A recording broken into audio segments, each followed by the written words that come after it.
नमस्कार दोस्तों, आप सबका स्वागत है। आप सबके अपने YouTube चैनल SBCL अंडाल में। मैं आज आपको CBSE बोर्ड का जो SST का एक बुक है पॉलिटिकल साइंस, उसको कंप्लीट रूप से आपको बोर्ड एग्जाम को ध्यान में रखते हुए पढ़ाऊंगा। बोर्ड एग्जाम्स में जितने भी क्वेश्चंस एग्जाम में आते हैं, वो सारे क्वेश्चंस जो हैं NCERT से पूछे जाते हैं। मैं एक बार फिर से रिपीट कर रहा हूं, CBSE बोर्ड में 100% क्वेश्चंस NCERT के बुक से आते हैं। ये बात सही है कि स्टूडेंट्स अलग अलग बुक को रेफर करते हैं ताकि उनका कॉन्सेप्ट ज्यादा डेवलप हो, लेकिन वो ये भूल जाते हैं कि जो 100% क्वेश्चन है वो NCERT से आते हैं। भले ही आप किसी भी बुक को रेफर करें, लेकिन एग्जाम के टाइम में NCERT को अच्छी तरह से पढ़ना, रिवाइज करना और उसमें जो कॉन्सेप्ट दिए गए हैं उनको समझना बहुत ही ज्यादा जरूरी है। अभी जो क्वेश्चंस पूछे जा रहे हैं बोर्ड एग्जाम्स में, वो रटने जैसा नहीं है। आपको जो बुक में कॉन्सेप्ट दिया गया है उसको समझना बहुत जरूरी है।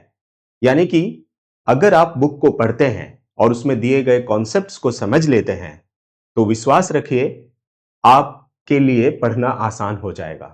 यानी कि जो एग्जाम का पैटर्न है वो पहले से आसान हुआ है। अगर आप उस जो भी कॉन्सेप्ट बुक में दिया गया है उसे आप समझते हैं तो, नहीं तो ये आपके लिए मुश्किल लगेगा कि एग्जाम हार्ड हो गया है, लेकिन ऐसा नहीं है। एग्जाम हार्ड कब होता? जब आपको रटना पड़ता, बहुत ज्यादा याद करना पड़ता, तब वो कठिन होता। लेकिन जब चीजों को समझ में अगर आ गया हमको और वहीं से क्वेश्चन आ रहा है वही सब, तो फिर चीजें आसान है, कठिन नहीं है। बस शर्त यही है कि आपको NCERT अच्छा से पढ़ना होगा। तो इसके लिए मैं आपको पूरा का पूरा पॉलिटिकल साइंस एक वीडियो में कंप्लीट करूंगा। पहले NCERT पढ़ाऊंगा आपको, उसमें जो कॉन्सेप्ट दिए गए उसको समझाने की कोशिश करूंगा। इसके बाद जो प्रीवियस ईयर एग्जाम में 2 मार्क्स के क्वेश्चन, 3 मार्क्स के क्वेश्चन या 5 मार्क्स के क्वेश्चन पूछे गए हैं, उन सब को मैं यहां पर आपको रिवीजन कराऊंगा। उसके आंसर्स को भी, जो भी उसका आंसर है वो भी मैं यहां पर डिस्कस करूंगा। उसका भी मैंने PPT बनाया हुआ है, जो भी प्रीवियस ईयर एग्जाम में पूछे गए हैं, ताकि आपका NCERT के रिवीजन के साथ साथ जो भी क्वेश्चंस प्रीवियस ईयर एग्जाम में पूछे गए हैं उनका भी आपका रिवीजन हो जाए। तो आइए हम लोग देर न करके आज का वीडियो को आगे बढ़ाते हैं। पावर शेयरिंग, ये हमारा पॉलिटिकल साइंस का क्लास 10 का फर्स्ट चैप्टर है, तो हम लोग इसको देखते हैं। पावर शेयरिंग, जैसा कि आप देख सकते हैं, पावर शेयरिंग के कॉन्सेप्ट को समझाने के लिए NCERT ने बेल्जियम और श्रीलंका का एग्जाम्पल लिया है। ये दोनों कंट्री हैं। बेल्जियम यूरोपियन कंट्री है और श्रीलंका एक एशियन कंट्री है। आप देख सकते हैं कि श्रीलंका, जिस तरह से हमारा देश में बहुत सारे धर्म के लोग रहते हैं, बहुत सारे भाषाएं यहां पर बोली जाती हैं, बहुत सारे डिफरेंट लैंग्वेज हैं, डिफरेंट रिलीजन्स हैं, बहुत सारे कम्युनिटी के लोग हमारे देश में रहते हैं। यानी कह सकते हैं कि हमारे देश में बहुत ही ज्यादा एथनिक डाइवर्सिटीज है। ये एथनिक डाइवर्सिटीज का मतलब हुआ बहुत सारे लैंग्वेज स्पीक करने वाले लोग हैं, बहुत सारे लैंग्वेज स्पीकिंग लोग हैं, बहुत सारे रिलीजन को फॉलो करने वाले लोग हैं हमारे देश में, अलग अलग विचारधाराओं के लोग हैं। तो इस तरह का जो डाइवर्सिटी होता है हम उसे एथनिक डाइवर्सिटी कहते हैं। तो जनरली ये एथनिक डाइवर्सिटी हमारे देश में है और इसी तरह की कुछ डाइवर्सिटी बेल्जियम में भी थी और श्रीलंका में भी थी। इसीलिए उनके एग्जाम्पल को लेकर NCERT ने समझाने की कोशिश की है कि पावर शेयरिंग क्यों जरूरी है। देखिए, अगर एक छोटा सा आप एग्जाम्पल लें कि अगर स्कूल में आपका क्लास में अगर कोई एक मॉनिटर है और पूरे साल भर वही मॉनिटर रहता है, तो आपको थोड़ी परेशानी होगी। आपको थोड़ा खराब लगेगा कि एक ही स्टूडेंट को क्यों पूरा साल भर के लिए मॉनिटर बना दिया गया है। वो सबका कंप्लेन करता रहता है टीचर को, प्रिंसिपल को, है ना? तो आपको थोड़ा प्रॉब्लम होगा। लेकिन सोचिए, अगर ऐसा कॉन्सेप्ट बना दिया जाए तो कि 1 वीक के लिए हर एक स्टूडेंट मॉनिटर बनेगा, तो आपके मन में ये जो एक फीलिंग आया था, एक रिसेंटमेंट आया था कि नहीं, वही क्यों रहेगा, हम क्यों नहीं बन सकते हैं, ठीक है? तो ये रिसेंटमेंट आपका, ये जो आपका मन का एक सोच था, वो नहीं रहेगा। यानी कि आप शांत रहेंगे। आप उस क्लास के रूल्स को फॉलो करेंगे। क्यों? क्योंकि आप ये सोचेंगे कि एक दिन हम भी मॉनिटर बनेंगे, मेरा भी उतना ही पावर होगा, हम भी किसी का कंप्लेन कर सकते हैं, हम भी किसी की शिकायत कर सकते हैं प्रिंसिपल का। तो आप बिल्कुल क्लास में जो है शांत रहिएगा और साथ ही साथ आप उस क्लास के बनाए गए रूल्स को फॉलो कीजिएगा और बिलीव कीजिएगा उस क्लास के सिस्टम को कि नहीं, ये सिस्टम सही है। यानी कहने का मतलब है, जब पावर एक स्टूडेंट के हाथ में था तो बाकी स्टूडेंट्स को प्रॉब्लम होने लगी, लेकिन जब यही बात सबके पास आ गया कि नहीं, सबके पास एक एक बार ये रोटेट करके आएगा, चूंकि मॉनिटर एक ही बन सकता है लेकिन सबको ये मौका मिलेगा, तो बाकी लोग भी उसमें एकोमोडेट हो गए उस बनाए गए रूल के अंदर, और जो है वो रूल को फॉलो करेंगे और कभी भी क्लैशेस नहीं होगा। कोई भी बाकी लोग जो मॉनिटर नहीं बन पाए हैं, उनके मन में भी कभी नहीं आएगा कि कोई फीलिंग नहीं आएगा, है ना? मैंने एक छोटा सा एग्जांपल दिया, क्लास का एग्जांपल। बिल्कुल उसी तरह हमारे देश में भी या किसी भी डेमोक्रेटिक कंट्री में जितने भी लोग हैं, अगर उनको ये फीलिंग आ जाए कि हम भी गवर्नमेंट का जो फंक्शनरी है उसमें पार्टिसिपेट कर सकते हैं, मेरे पास भी वो अपॉर्चुनिटी है, तो फिर उनके अंदर वो रिसेंटमेंट नहीं आएगा। अगर उनको ऐसा लगे कि हम कभी गवर्नमेंट का स्टेक होल्डर बन ही नहीं सकते, हम कभी इलेक्शन लड़के एमएलए नहीं बन सकते, एमपी नहीं बन सकते, अपने यहाँ जो लोकल इलेक्शन होता है पंचायत का या म्युनिसिपैलिटी का, उसमें खड़ा नहीं हो सकते, अगर ऐसा कुछ फीलिंग आ जाए, तब तो वो जो है उसके अंदर देश के प्रति और देश के कॉन्स्टिट्यूशन के प्रति जो है एक स्ट्रॉन्ग बिलीफ वो नहीं रहेगा। उनको लगेगा कि नहीं, ये ऐसा प्रोविजन है जो कि गलत है और हम लोगों को इक्वल नहीं मान रहा है। क्यों कोई पर्टिकुलर आदमी ही एमएलए बन सकता है, एमपी बन सकता है, वो बाकी इलेक्शंस में खड़ा हो सकता है, हम क्यों नहीं हो सकते हैं? इसीलिए बाकी लोगों में ये जो रिसेंटमेंट है या ये जो फीलिंग है, ये आ सकती है। और यही किसी एक इंडिविजुअल के लिए लागू होता है, यही किसी पर्टिकुलर ग्रुप के लिए भी लागू होता है, किसी कम्युनिटी के लिए भी लागू होता है, एक पर्टिकुलर लैंग्वेज स्पीकिंग ग्रुप के लिए हो सकता है, एक पर्टिकुलर रिलीजन को फॉलो करने वाले लोगों में हो सकता है। और अगर ऐसा फीलिंग हुआ तो धीरे धीरे चल के ये क्लासेस के रूप में जो है सामने आता है, छोटे छोटे लड़ाइयां शुरू हो जाती हैं, सिविल वॉर हो जाता है कई बार, और जो देश का गवर्नमेंट है वो पॉलिटिकली इनस्टेबल हो जाता है। आए दिन आप अखबारों में पढ़ते होंगे कि कई सारे देशों में इस तरह के विरोध देखने को मिलते हैं।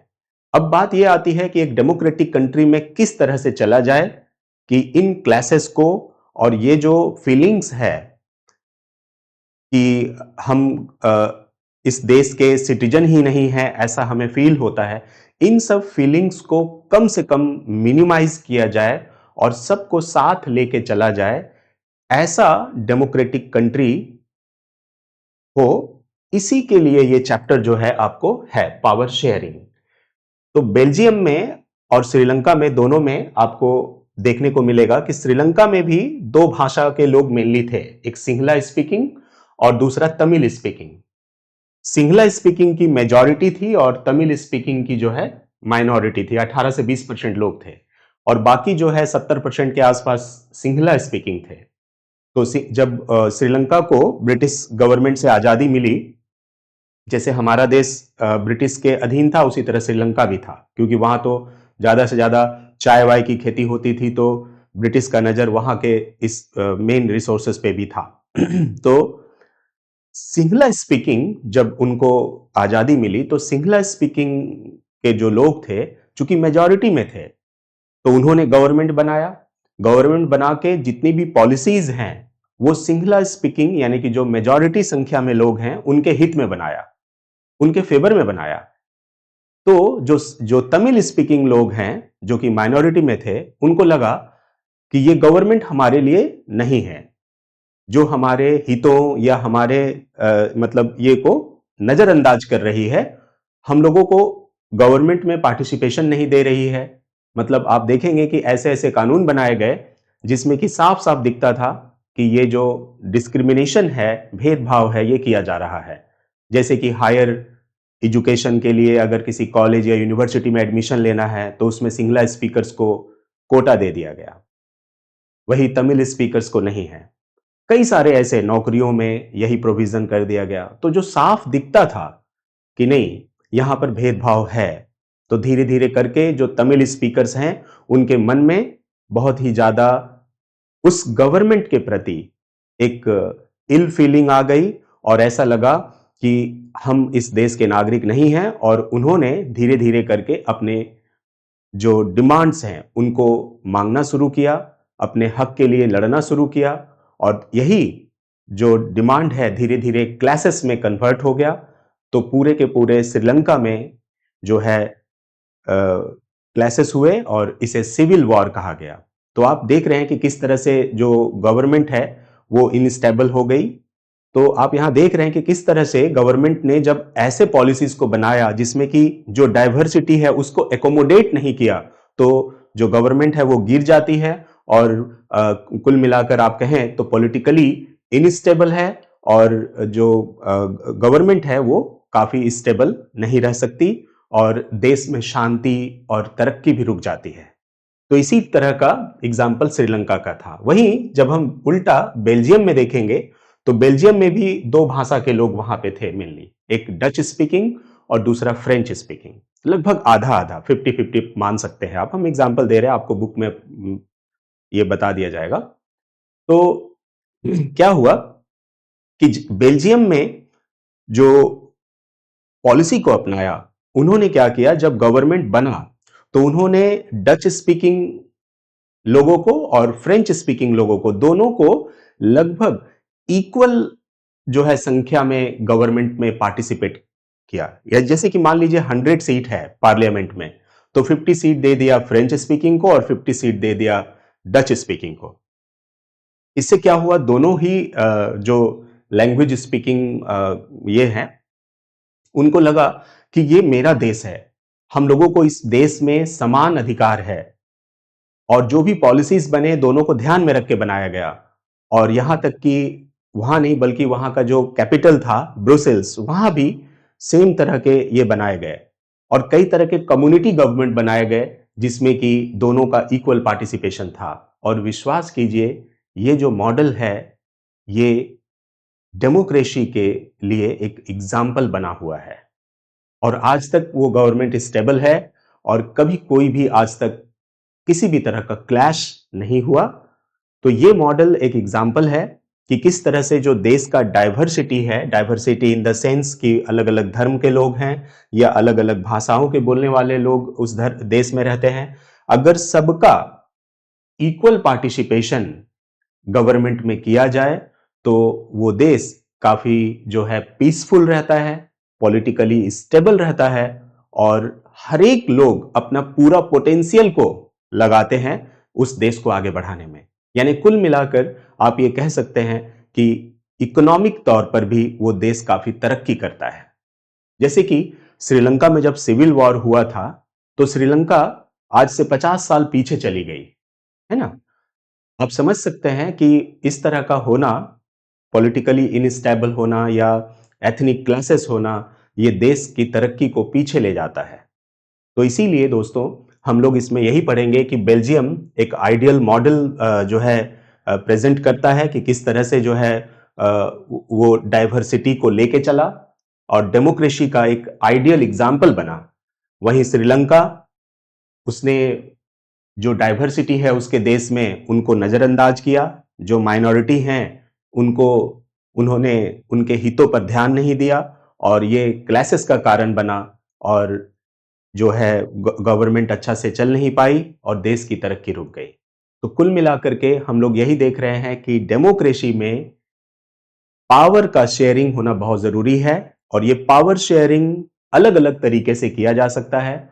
जैसे हमारे देश में इंडिया में जो पावर शेयरिंग का प्रोविज़न है, वो है 3 टायर्स में बँटा हुआ है, सेंट्रल गवर्नमेंट, स्टेट गवर्नमेंट और लोकल गवर्नमेंट। लोकल गवर्नमेंट का मतलब हो गया वो 1993 में बना, जैसे कि पंचायत और म्युनिसिपैलिटी। शहरों में जाएँगे अर्बन एरियाज़ में तो वो म्युनिसिपैलिटी है और म्युनिसिपल कॉर्पोरेशन और जो विलेज है वहाँ पर पंचायत है। पंचायत में भी 3-4 टायर्स हैं, जैसे कि पंचायत में पहला है आपका ये होता है पंचायत मेंबर होते हैं पहले, है ना? छोटे-छोटे गाँव का पंचायत मेंबर, कई सारे पंचायत मेंबर मिल कर के जहाँ पर ये करते हैं उसमें पंचायत मतलब जिसे हम सरपंच कहते हैं, मतलब पंचायत समिति होता है उससे, सारे मेंबर मिलकर पंचायत समिति। पंचायत समिति से फिर जो है जिला परिषद बनता है। तो लगभग जो लोकल गवर्नमेंट है आप देखेंगे वो भी 3 टियर है ना? ग्राम सभा उसके बाद पंचायत समिति और उसके बाद मतलब जो ग्राम सभा है वो प्रधान लेवल का है और पंचायत समिति ब्लॉक स्तर का हो गया और जो जिला परिषद है वो जिला लेवल का हो गया, तो जिला तक होता है। तो जिला परिषद में जो होते हैं पंचायत समिति के लोग होते हैं, उसके बाद जो है जिला परिषद और उसके बाद एमएलए, एमपी ये सब लोग वहां पर रहते हैं। तो जो भी आप यहाँ पर देख रहे हैं लगभग आप अगर देखेंगे तो हमारे देश में 1/3 जो सीट है वो लोकल पंचायत के लिए फीमेल के लिए रिजर्व्ड है, महिलाओं के लिए। ये कॉन्स्टिट्यूशनली जो है ग्रांटेड है। 1/3 यानी 1/3 सीट महिलाओं के लिए आरक्षित है लोकल गवर्नमेंट के इलेक्शंस के लिए। ठीक है। और हमारे देश में कोई भी बाध्यता नहीं है कि किसी भी धर्म या संप्रदाय के लोग जो है वोट में खड़ा हो सकते हैं, कोई बाध्यता नहीं है। हमारा देश एक धर्मनिरपेक्ष राष्ट्र है, एक सेकुलर कंट्री है जिसमें किसी भी धर्म को कॉन्स्टिट्यूशनली जो है ये नहीं कहा गया है, सभी धर्मों को समान माना गया है। तो इस तरह से आप देख रहे हैं कि ये सब जो प्रोविजंस हैं कॉन्स्टिट्यूशन में डालने का, ये यही है ताकि सभी धर्म के लोग, चाहे वो किसी भी धर्म को फॉलो करते हो, कोई भी लैंग्वेज स्पीक करते हो, सबको ऐसा फीलिंग आए कि हमारे देश में मेरा हक उतना ही है जितना किसी और का है। यानी कि उनके अंदर ये कभी फीलिंग नहीं आएगा कि उनको ये प्रोविजन क्यों है और हमें क्यों नहीं है। ऐसा फीलिंग नहीं आएगा। तो हमारा देश भी डाइवर्सिटी को लेके चलने वाला देश है और पावर को शेयर किया हुआ है। सेंटर का अपना पावर है, सेंट्रल गवर्नमेंट का, स्टेट गवर्नमेंट का अपना पावर है और जो लोकल गवर्नमेंट है उनका अपना पावर है। कोई किसी के जुरिस्डिक्शन में जो है इंटरफेयर नहीं करता। कॉन्स्टिट्यूशन ने जिनको जो प्रोविजन दिया है उनके आधार पर वो रन करता है। सेंट्रल गवर्नमेंट का जो पावर है वो अपना यूज करते हैं, स्टेट गवर्नमेंट का जो पावर है वो अपना यूज करते हैं। स्टेट गवर्नमेंट अपना कानून अलग बनाते हैं, सेंट्रल गवर्नमेंट अपना कानून अलग बनाते हैं, दोनों के सब्जेक्ट अलग अलग हैं। सेंट्रल गवर्नमेंट जो कानून बनाती है वो सेंट्रल लिस्ट है, उसमें जो जो सब्जेक्ट है उसके ऊपर लॉ बनाती है। स्टेट गवर्नमेंट स्टेट लिस्ट में जो सब्जेक्ट दिए गए उसके ऊपर लॉ बनाती है और जो लोकल गवर्नमेंट है उनका अपना जो है इंडिपेंडेंट एग्जिस्टेंस है और वो भी पूरी तरह से जो है अभी फाइनेंशियली भी उनको शेयर मिल रहा है ताकि वो भी अपना खुद से रेवेन्यू जनरेट कर सके। ऐसा बहुत सारा प्रोविजन जो है किया गया है। यानी कि गवर्नमेंट में आप देख रहे हैं कि कितना पार्टिसिपेशन है, यानी गवर्नमेंट का जो पावर है देश का वो कितना शेयर किया हुआ है। Central government, state government, local government, local में भी 3 स्टेट और ऐसा इंश्योर कर रहा है ये सारा प्रोविजन कि देश के जितने भी डाइवर्सिटी के लोग हैं या जो है सबका पार्टिसिपेशन इंश्योर हो। किसी को ऐसा फीलिंग ना हो कि हम इसमें पार्टिसिपेट नहीं कर सकते। तो अगर ऐसा फीलिंग हुआ तो दोस्तों निश्चित रूप से उनको ये फील होगा कि हम इस देश के सिटीजन हैं और मेरा कर्तव्य है कि इस देश के लिए हम कुछ करें, है ना? मेहनत करें ताकि हमारा देश का नाम रोशन हो और हम लोग सब एक साथ आगे बढ़ें। तो ये फीलिंग होना बहुत ज़रूरी है देश के इकोनॉमिक डेवलपमेंट के लिए। तो हमारा देश भी कहीं न कहीं आप देख रहे हैं कि बेल्जियम मॉडल को फॉलो कर रहा है और ये एक आइडियल मॉडल है। इसी तरह श्रीलंका जो है एक एग्जाम्पल ये है कि अगर डाइवर्सिटीज को एकोमोडेट नहीं किया गया तो गवर्नमेंट इनस्टेबल हो सकती है, एथनिक क्लासेस हो सकते हैं, यहां तक कि सिविल वॉर हो सकता है। तो आइए दोस्तों, मैं स्क्रीन से हट के आपको जो है पढ़ाऊंगा, जो भी क्वेश्चंस एग्जाम में पूछे गए उसको भी बताऊंगा। ओवरऑल मैंने आप इस चैप्टर का कॉन्सेप्ट को आपको दे दिया है। पहले तो आपको वो सेंटर पॉइंट पता होना चाहिए कि इस चैप्टर में है क्या, है ना। इसके बाद आपको चीजें काफी समझ में आने लगती है। तो आइए दोस्तों, मैं आपको स्क्रीन से हटके पढ़ा रहा हूं, जहां जरूरत होगी मैं स्क्रीन पे आ जाऊंगा। मैं यहां से आपका ऑब्जेक्टिव क्वेश्चन जो एमसीक्यू आता है 20 मार्क्स का, वो हो गया, 2 मार्क्स का, 3 मार्क्स का, 5 मार्क्स का पूरा कवर कराऊंगा। तो आप अगर ये वीडियो देख रहे होंगे तो उम्मीद है कि आपको फायदा होगा। ठीक है, आपका काम को आसान करना ही मेरा लक्ष्य है। तो देखिए बेल्जियम में क्या हुआ,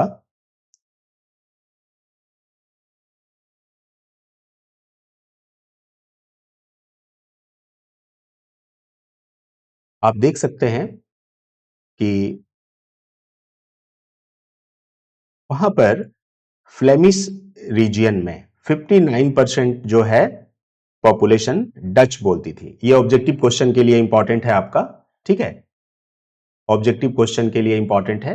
क्या ऑब्जेक्टिव क्वेश्चन के लिए इंपॉर्टेंट है दोस्तों, एक बार देख लीजिए कि 59% जो लोग हैं वो फ्लेमिश रीजियन में, मतलब अगर आप बेल्जियम को देखेंगे तो मेनली दो रीजियन थे, एक फ्लेमिश रीजियन और दूसरा वेलोनिया रीजियन। ठीक है, ये सब ऑब्जेक्टिव में आपको पूछे जाते हैं। मैंने प्रीवियस ईयर का पूरा क्वेश्चन का एनालिसिस किया है और जो जो पॉइंट से क्वेश्चन आ सकते हैं मैं आप लोगों को वो जगह दिखाऊंगा।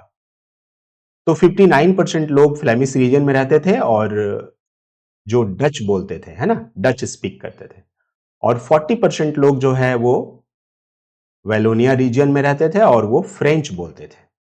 ठीक है, ध्यान रखिएगा, ये दोनों रीजन का नाम, फ्लेमिश रीजन में डच और जो वेलोनिया रीजन है उसमें फ्रेंच।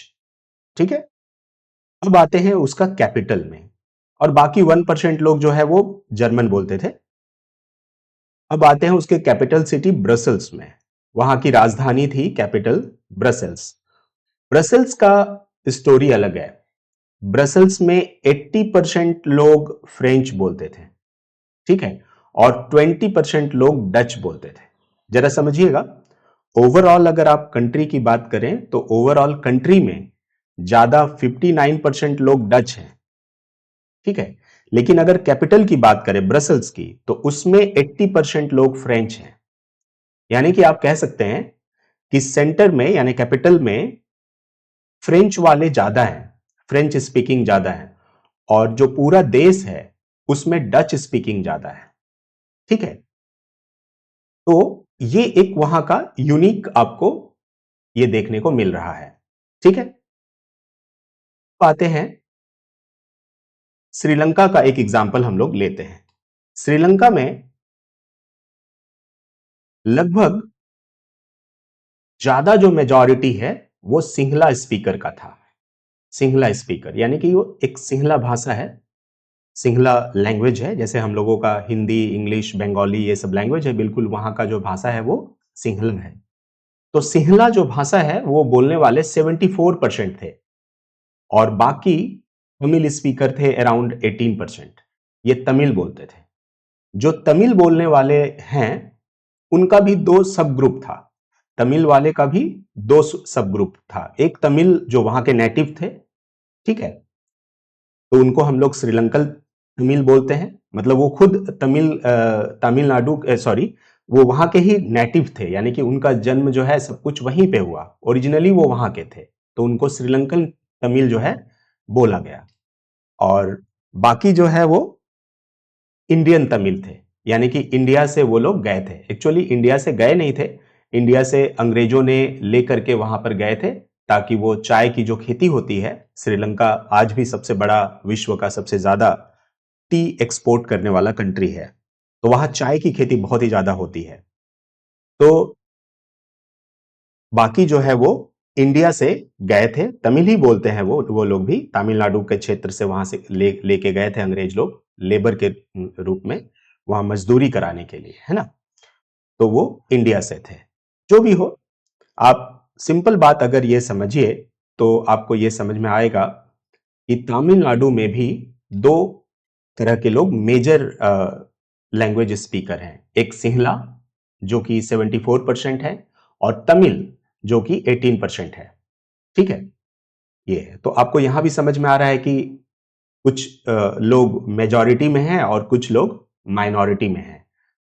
ठीक है, माइनॉरिटी का मतलब ये नहीं होता कि लैंग्वेज, वो रिलीजन के लिए भी हो सकता है। ठीक है, अब आप यहां पर बेल्जियम का एक छोटा सा जो मैप है वो देख करके आप समझ सकते हैं। तो ये जो रीजियन है ये फ्लेमिश रीजियन है। फ्लेमिश, दो रीजियन था दोस्तों, तो ये है फ्लेमिश रीजियन, और फ्लेमिश रीजियन में आपने देखा था कि वहां डच स्पीकर ज्यादा थे। ठीक है, और ये है वैलोनिया रीजियन, वैलोनिया रीजियन, और वैलोनिया में आप जानते हैं कि वहां पर फ्रेंच स्पीकर ज्यादा थे। ठीक है, और ये जो है आप देख रहे हैं छोटा सा जो कैपिटल है ये है ब्रसल्स, और ब्रसल्स में कौन ज्यादा थे? ब्रसल्स में ज्यादा थे फ्रेंच स्पीकर, ये ध्यान रखिएगा। ठीक है, ब्रसल्स में फ्रेंच स्पीकर ज्यादा थे और डच स्पीकर कम थे। ठीक है, ये था। अब हम लोग मैप के जरिए थोड़ा सा देख लिए, अब हम लोग आते हैं कि किस तरह से आगे का ये होता है। तो आपने पूरा ये देख लिया कि कहां पे कौन सा इंडिया, श्रीलंका में कौन से कम्युनिटी के लोग ज्यादा हैं, सिंगला स्पीकर, कम बोलने वाले जो लैंग्वेज है वो कौन है, तमिल स्पीकर। और बेल्जियम में भी आपने देख लिया कि वहां भी डच और फ्रेंच दो लोग मेनली है, दो भाषा के लोग ज्यादा हैं। मेजोरिटेरियन इन श्रीलंका, हुआ क्या, जब उनको इंडिपेंडेंट मिला 1948 में अंग्रेजों से, ठीक है, 1947 में इंडिया को और 1948 में श्रीलंका को। तो जब 1948 में श्रीलंका आजाद हुआ, उस समय सिंहला कम्युनिटी जो है वो गवर्नमेंट में आई, और ये जो सिंहला कम्युनिटी है दोस्तों, सिंहला कम्युनिटी, इसी का डोमिनेंस ज्यादा रहा। ठीक है, क्योंकि वो लोग का मेजॉरिटी था, तो वो लोग अपना डोमिनेंस बना के रखे, अपना प्रभाव को बना के रखे। ऐसे क्या हुआ कि गवर्नमेंट ने जितने भी पॉलिसीज बनाए वो सारे मेजोरिटेरियन थे, मेजोरिटेरियन मेजर्स के ही आधार पर बनाए। तो मेजोरिटेरियन मेजर क्या होता है? मेजोरिटेरियन मतलब ये होता है कि जो मेजॉरिटी है उनके ध्यान, उनके जो हित हैं, उनका जो जो भी उनके फेवर में है, उनको ध्यान में रख के कोई भी लॉ बनाना, और जो माइनॉरिटी है उनको नजरअंदाज कर देना, इसी को मेजोरिटेरियन बोलते हैं। तो मेजोरिटेरियन जो पॉलिसी है उन्होंने बनाया। यहां तक कि क्या क्या किया, ये क्वेश्चन एग्जाम में आता है, किस जो मेजोरिटेरियन मेजर्स, क्या क्या मेजोरिटेरियन मेजर्स उन्होंने उठाए, ये क्वेश्चन आता है। तो देखिए, पहला उन्होंने एक्ट बनाया 1956 में, देखते जाइएगा, 1956 में एक एक्ट बनाया कि सिंहला जो है वो ऑफिशियल लैंग्वेज होगा। ये उन्होंने पहला कानून बनाया। तो आपके लिए बहुत ही ज्यादा इंपॉर्टेंट है, अगर आपसे पूछा जाए कि जो श्रीलंका में जो मेजोरिटेरियन मेजर सिंहला कम्युनिटी ने बनाया था after coming into the government, तो कौन कौन सा नियम बनाया या रूल बनाया। तो पहला जो एक्ट उन्होंने पास किया कि Sinhala will be the official language of Sri Lanka. तो इससे क्या हुआ, इससे डिसरिगार्डिंग द तमिल, इससे यह हुआ कि तमिल के भाषा का डिसरिगार्ड किया गया, उसका सम्मान नहीं किया गया, अपमान किया गया। अब देखिए दूसरा, the government followed preferential policies that favored Sinhala applicants for university position and government jobs. यहां तक कि अगर यूनिवर्सिटी में एडमिशन करना है हायर एजुकेशन के लिए या गवर्नमेंट में जॉब के लिए अप्लाई करना है, उसमें भी सिंहला कम्युनिटी को प्रेफर किया गया, सिंहला कम्युनिटी को प्रीफर किया गया। इससे भी आप समझ सकते हैं कि इससे भी जो तमिल स्पीकिंग लोग हैं उनके मन में एक डिसरिगार्ड का फीलिंग आएगा कि हम लोगों को ओवरलुक किया गया, हम लोगों पर ध्यान नहीं दिया गया, है ना। तीसरा जो स्टेप उसने उठाया ये था कि जो नया कॉन्स्टिट्यूशन बना, जैसे हमारा देश जब आजाद हुआ तो उसके बाद हमारा भी कॉन्स्टिट्यूशन बना था और 1950 में 1950 में वो लागू हुआ। बिल्कुल उसी तरह श्रीलंका में भी 1948 में आजादी के बाद जब उसका अपना कॉन्स्टिट्यूशन बना तो उस समय क्या किया गया कि बौद्ध धर्म को जो है स्टेट लेवल पे प्रोटेक्ट करने के लिए बनाया गया। यानी कहने का मतलब बुद्धिज्म को जो है वहां का मेन धर्म घोषित किया गया। तो आप देख सकते हैं सिंहला स्पीकर जो है मेनली बौद्ध धर्म को फॉलो करते थे, they were Buddhism, they were Buddhist, they followed Buddhism. तो सिंहला कम्युनिटी का जो स्टेप है आप देख रहे हैं कि after coming into the government वो मेजर संख्या में थे, तो उन्होंने जो भी पॉलिसीज है अपने हिसाब से बना ली।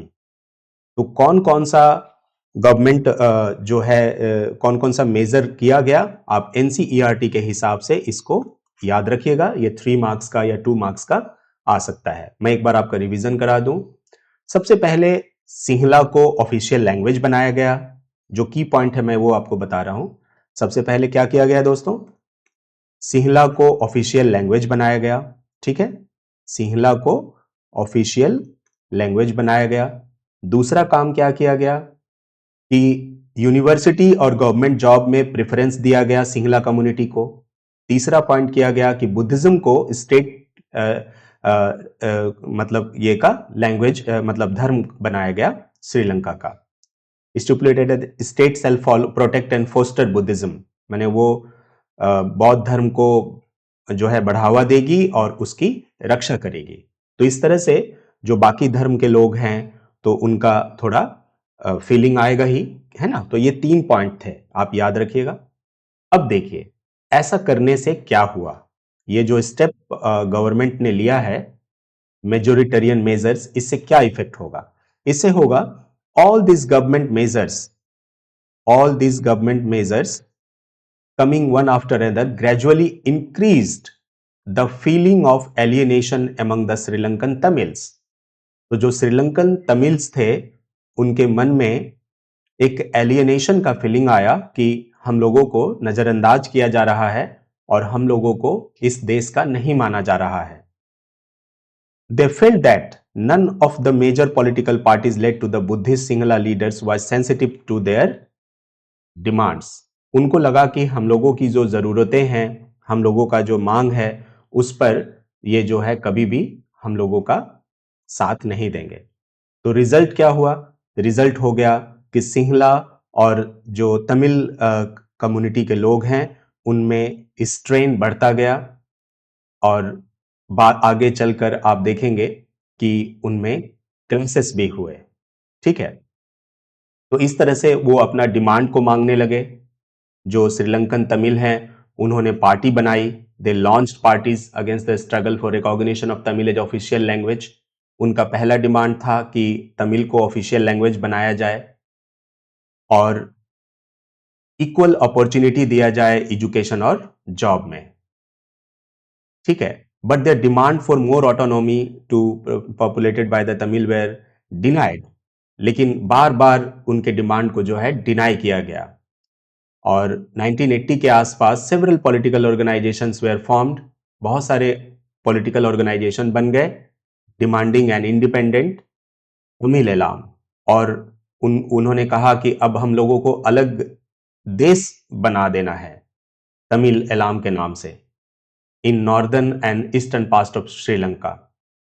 श्रीलंका का नॉर्दर्न और ईस्टर्न पार्ट में। क्यों? क्योंकि जो तमिल स्पीकिंग लोग हैं वो मेनली नॉर्दर्न और ईस्टर्न पार्ट में रहते थे। तो आप ये देख रहे हैं कि किस तरह से जब एक समुदाय के या कम्युनिटी के लोगों का जो भी अधिकार है जब उनको नहीं मिलता है तो वो अलग देश का डिमांड करने लगते हैं और जो है क्लैशेस वगैरह भी हो जाता है। ठीक है, तो ये ध्यान रखिएगा। अब क्या हुआ, एक सिविल वॉर हो गया वहां पर और बहुत सारे लोग, हजारों लोग जो है दोनों ही कम्युनिटी के तरफ से मारे गए और बहुत से लोग तो उस देश को छोड़ना पड़ा, have to leave the country as refugee.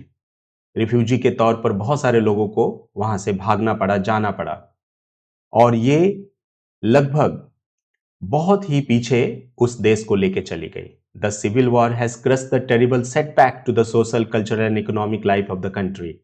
चाहे उस देश का सोशल लाइफ हो, कल्चरल लाइफ हो या इकोनॉमिक लाइफ हो, उसमें बहुत बड़ा सेटबैक हुआ, यानी कि बहुत ही ज्यादा पीछे चली गई वो देश। अब आता है बेल्जियम मॉडल। बेल्जियम मॉडल में आप देख रहे हैं कि दोनों तरह के भाषा के लोग थे, फ्रेंच और डच। बेल्जियम मॉडल में क्या हुआ, जो कॉन्स्टिट्यूशन है provides that the number of Dutch and French speaking, Dutch बोलने वाले हो या फ्रेंच बोलने वाले हो, डच और French speaking minister shall be equal in the central government. तो वहां का कॉन्स्टिट्यूशन ही ये प्रोविजन डाल दिया कि जितने भी मिनिस्टर होंगे उसमें से डच और फ्रेंच बोलने वाले इक्वल सिलेक्टेड होंगे, इक्वल होंगे। ठीक है, तो आप देख सकते हैं कि किस तरह से इतना अच्छा प्रोविजन जो है वहां पर किया गया, जो डाइवर्सिटी है उसको एकोमोडेट करने के लिए। ठीक है, अब क्या हुआ,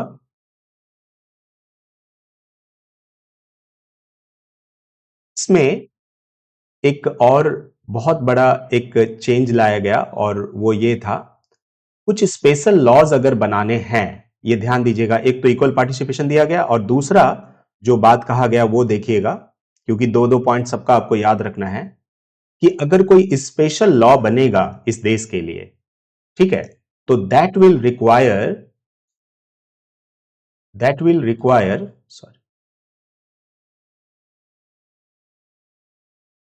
require the support of the majority members from both the communities from each linguistic group। अगर ऐसा कुछ कानून बनेगा जो स्पेशल लॉ होगा तो उसमें कह रहे हैं कि दोनों लिंग्विस्टिक जितने भी धर्म भाषाओं के लोग हैं उन सब का जो है सहमति जरूरी होगा, उनका सपोर्ट जरूरी होगा।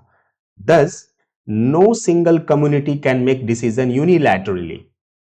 इसका मतलब यह हुआ कि कोई भी सिंगल कम्युनिटी कभी भी कोई डिसीजन यूनिलैटरली नहीं ले सकती, एक तरफा डिसीजन नहीं ले सकती।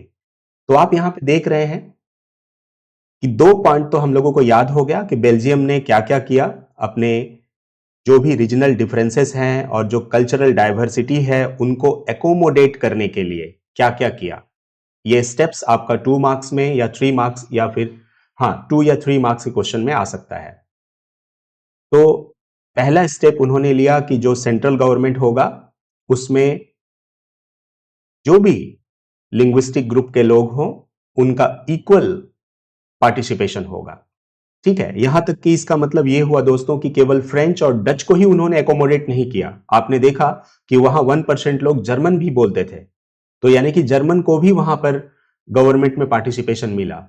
तो इस तरह से आप ये देख सकते हैं कि वहां पर किसी के भी मन में कोई भी भेदभाव या ऐसा कुछ नहीं रहेगा जो कि आगे चल के लड़ाई हो या किसी ऐसे मतलब ये पे स्टेज पे चला जाए कि अलग देश का डिमांड करने लगे वो लोग, ऐसा पोजीशन नहीं आएगा।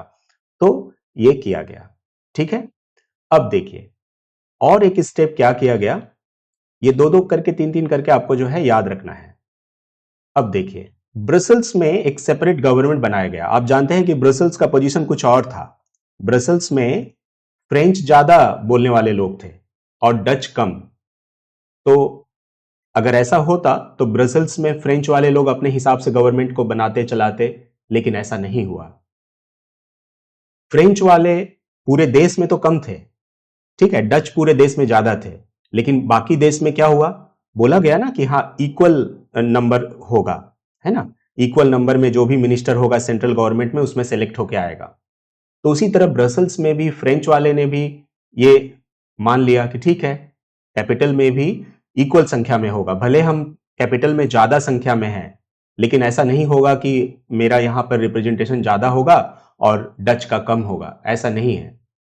तो ऐसा उन्होंने क्यों माना? क्योंकि बाकी देश में डच ज्यादा थे और फ्रेंच कम थे, लेकिन फिर भी डच ने ये नहीं बोला कि हाँ हम ज्यादा हैं तो हम ज्यादा संख्या में मिनिस्टर आएंगे, ऐसा नहीं कहा उन्होंने, कहा कि इक्वल आएंगे। तो उसी तरह ब्रसल्स में भी फ्रेंच ने भी यही कहा कि ठीक है, भले ही हम ब्रसल्स में हमारी संख्या ज्यादा है, लेकिन हम भी इक्वल नंबर में सेलेक्ट होकर के ब्रसल्स में आएंगे। तो याद रखिएगा, the French speaking people accepted equal representation in Brussels because the Dutch speaking community has accepted equal representation in the rest of the country. तो ये बहुत ही इंपॉर्टेंट है कि ब्रसल्स में एक कम्युनिटी गवर्नमेंट बनाया गया जिसमें इक्वल रिप्रेजेंटेशन था। अब देखिए ये कम्युनिटी गवर्नमेंट क्या था। कम्युनिटी गवर्नमेंट में सेपरेट टाइप का एक गवर्नमेंट था। इसका मतलब यह था कि अगर कोई डिसीजन ऐसा लेना है जो धर्म से रिलेटेड है, या कोई ऐसा डिसीजन लेना है जो किसी भाषा से रिलेटेड है, लैंग्वेज या कल्चर से कुछ ऐसा डिसीजन लेना है, तो ये कम्युनिटी गवर्नमेंट लेगी। और ये जो कम्युनिटी गवर्नमेंट है इसमें भी सबका इक्वल पार्टिसिपेशन है। तो इसलिए ये जो भी डिसीजन लेगी, उम्मीद है एक आपस में काफी डेलिब्रेशन करके होगा, डिस्कशन करके होगा, और जो फाइनली डिसाइड होगा वही नियम बनाया जाएगा। तो जब कोई भी डिसीजन डिस्कशन के द्वारा हो, नेगोशिएशन के द्वारा हो, या डेलिब्रेशन करके हो, ठीक है, तो फिर उसके बाद जो डिसीजन आता है वो सबको मानना पड़ता है, क्योंकि उसमें सबकी सहमति हो जाती है ना, सभी अग्री हो जाते हैं कि ठीक है ये नियम बनाया जाए। जब कोई नियम को बनाने में सभी अग्री हैं, तो कभी क्या भेदभाव होगा? कभी कोई रिसेंटमेंट होगा? नहीं होगा। तो इस तरह से बेल्जियम मॉडल में क्या क्या स्टेप्स लिया गया डाइवर्सिटी को एकोमोडेट करने के लिए, यह भी क्वेश्चन आता है एग्जाम में। तो आपको लिखना है कि वहां पर फ्रेंच स्पीकिंग पर्सन और जो डच स्पीकिंग लोग हैं उनको इक्वल पार्टिसिपेशन दिया गया इन द सेंट्रल गवर्नमेंट, पहली बात। दूसरी कि कुछ स्पेशल लॉ अगर बनाना है, अगर कोई स्पेशल लॉ बनाना है तो क्या करना होगा? उसमें दोनों कम्युनिटी का, मैंने जितने भी कम्युनिटी है, मेनली मैं दो कम्युनिटी बता रहा हूं, दोनों का जो है सहमति लेना जरूरी है। कोई सिंगल कम्युनिटी कैनॉट पास एनी डिसीजन और टेक एनी डिसीजन यूनिलैटरली। कोई भी कम्युनिटी यूनिलैटरली कोई डिसीजन नहीं ले पाएगी, ठीक है। और एक क्या पॉइंट आ गया हम लोगों के पास दोस्तों, कि ब्रसल्स में भी जो है दोनों कम्युनिटी के लोगों को इक्वल पार्टिसिपेशन दिया गया, ठीक है। तो ये बेल्जियम मॉडल है to accommodate the diversity of the country, ठीक है, ये हो गया। वहां पर एक स्पेशल कम्युनिटी गवर्नमेंट था जो कि मैंने आपको बताया पहले ही, यहां पे आगे दिखा दिया आपको, कम्युनिटी गवर्नमेंट था। तो उसमें सारे लोग रहते थे, डच, फ्रेंच, जर्मन स्पीकिंग, ठीक है, चाहे वो कहीं भी रहते हो, no matter where they live, वो चाहे वेलोनिया रीजन में रहते हो, ठीक है, या फ्लेमिश रीजन में रहते हो, या फिर ब्रसल्स में रहते हो, कहीं भी रहते हो, इस कम्युनिटी गवर्नमेंट में सब तरह के भाषा बोलने वालों के लोगों का इक्वल पार्टिसिपेशन था। और ये डिसीजन कैसे लेती थी? ये लेती थी कल्चरल कोई डिसीजन लेना है, एजुकेशनल डिसीजन लेना है, लैंग्वेज रिलेटेड इशू है, तो उस पर ये डिसीजन लेती थी स्टेट गवर्नमेंट का। तो इस तरह से सेंट्रल और स्टेट गवर्नमेंट के अलावा, वहां पर सेंट्रल गवर्नमेंट तो था ही, स्टेट गवर्नमेंट था ही, साथ ही साथ में एक थर्ड काइंड ऑफ गवर्नमेंट था जिसको कम्युनिटी गवर्नमेंट बोलते हैं। यानी वहां पर पावर शेयरिंग पहले से था सेंट्रल गवर्नमेंट स्टेट गवर्नमेंट में, साथ ही साथ एक कम्युनिटी गवर्नमेंट बनाया गया जिसमें सारे जो है धर्म और भाषा के लोग उसमें शामिल थे। तो इस तरह से आप ये देख सकते हैं कि बेल्जियम मॉडल किस तरह से जो है सभी तरह के डाइवर्सिटी को, अपने देश के डाइवर्सिटी को, चाहे वो भाषा के रूप में हो या धर्म के रूप में हो, सबको लेके चल रहे हैं। तो ये जो है बहुत ही ज्यादा जो है सक्सेसफुल हुआ ये मॉडल, और डेमोक्रेसी के लिए एक आइडियल एग्जाम्पल बना हुआ है, ठीक है। अब देखते हैं हम लोगों का why power sharing is desirable. ये बहुत ही ज्यादा इंपॉर्टेंट क्वेश्चन है दोस्तों, कि लास्ट में हम लोग इस बात पर पहुंचते हैं कि आखिर पावर शेयरिंग क्यों जरूरी है। वेरी वेरी इंपॉर्टेंट, ये 5 मार्क्स का आ सकता है या 3 मार्क्स का तो आएगा ही। Why power sharing is desirable? तो अब तक आपने क्या देखा? अगर क्लासरूम में अगर पावर शेयरिंग नहीं किया जाता, यानी सबको मॉनिटर नहीं बनाया जाता, तो बाकी लोगों में भेदभाव होता, है ना? तो आप ये देख रहे हैं कि पावर अगर शेयर किया जाता है तो जो कलेक्टिव एक सोच होता है वो एक हो जाता है, जो कलेक्टिव थिंकिंग होता है ना वो एक हो जाता है, कोई भी तरह का डिस्प्यूट नहीं रहता। और पावर शेयरिंग करने से जो देश का गवर्नमेंट है उसमें स्टेबिलिटी आती है, प्लस पावर अगर शेयर कर देते हैं तो काम भी आसान हो जाता है ना? अब जैसे कि मान लीजिए कि एक घर है, एक घर में फादर का काम अलग है कि वो जॉब करते हैं, ठीक है, दिन भर मेहनत करते हैं, ठीक है, इसके बाद घर का सारा सामान वगैरह लाना, कुछ भी कम बेसी है उसको पूरा करना, ये फादर का काम है, पिता का। अब मदर का काम है खाना बनाना, बच्चों की देखभाल करना, घर को सजाना संवारना और भी बहुत सारे काम हैं। बच्चों का काम है पढ़ाई करना, ठीक है। तो आप देखिए कि घर भी अगर एक देश की तरह अगर हम समझे कि हमारा घर भी एक देश है, तो उसमें भी देखिए पावर और जो वर्क है वो अलॉटेड है। अगर फादर को ही बाहर का काम भी सारा करना पड़े, घर का भी काम करना पड़े, ठीक है, तो वो पॉसिबल नहीं हो पाएगा। फिर देखेंगे कि फादर झगड़ा करने लगेंगे, है ना? बोलेंगे कि हमको सब कुछ करना पड़ता है।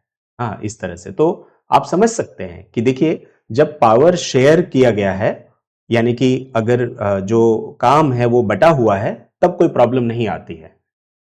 क्लैशेस या झगड़ा लड़ाई तब होती है जब देखा जाता है कि किसी को ज्यादा सुविधा मिल जा रही है और किसी को कम। जब ऐसा होता है तभी ऐसा प्रॉब्लम आता है। तो बिल्कुल अगर हम पूरे देश को सोचें तो वहां भी पावर शेयरिंग बहुत जरूरी है, क्योंकि अगर सेंट्रल गवर्नमेंट अपना काम कर रही है तो कितना सहूलियत होगा। स्टेट गवर्नमेंट, चूंकि हमारा देश तो इतना विशाल है, आप जिस श्रीलंका या बेल्जियम का एग्जाम्पल आपने देखा, वो बेल्जियम हमारे बिहार के बराबर भी नहीं है ना? आप जिस श्रीलंका की बात कर रहे हैं वो हमारे वेस्ट बंगाल के बराबर भी नहीं है। यानी कि हमारा देश इतना विशाल है, इतना बड़ा है, इतना ज्यादा पॉपुलेशन है यहां का कि कई सारे देश को मिला देंगे ना तब हमारा देश बनेगा। तो इतनी डाइवर्सिटी है, इतने तरह के भाषा के लोग हैं, धर्म के लोग हैं, ठीक है? तो इतना डिजायरेबल है पावर शेयरिंग, ठीक है? तो पावर शेयरिंग से फायदा क्या है वो हम लोग दो चार लिख देंगे तो वही हमारा आंसर हो जाएगा, ठीक है? तो power sharing is good because it helps to reduce the possibility of conflict between the social groups। देख लीजिएगा, जो भी सोशल ग्रुप्स हैं उसमें कोई कंफ्लिक्ट ना हो, कोई तरह का क्लैश ना हो, इस पॉसिबिलिटी को ये रिड्यूस करता है, कम कर देता है ना? जब ये फीलिंग आएगा कि पावर जो गवर्नमेंट चल रहा है उसमें हम भी एक स्टेक होल्डर हैं या बन सकते हैं, मतलब ऐसा नहीं है कि कॉन्स्टिट्यूशनली कोई रुकावट है या कोई प्रोविजन ऐसा है जो हमको अलाउ नहीं करता है, अगर ऐसा बात होता तो मेरे मन में रिसेंटमेंट आता, मेरे मन में भेदभाव का फीलिंग आता, लेकिन ऐसा तो है नहीं। हम लोग गवर्नमेंट के किसी भी अ, ये के लिए, चाहे लोकल इलेक्शंस हो, एमएलए हो, एमपी हो, कहीं से भी खड़े हो सकते हैं। आप ये मत सोचिए कि आपको कोई गवर्नमेंट टिकट देगा तो आप एमएलए का इलेक्शन लड़ सकते हैं या एमपी का इलेक्शन लड़ सकते हैं, ऐसा कुछ भी नहीं है।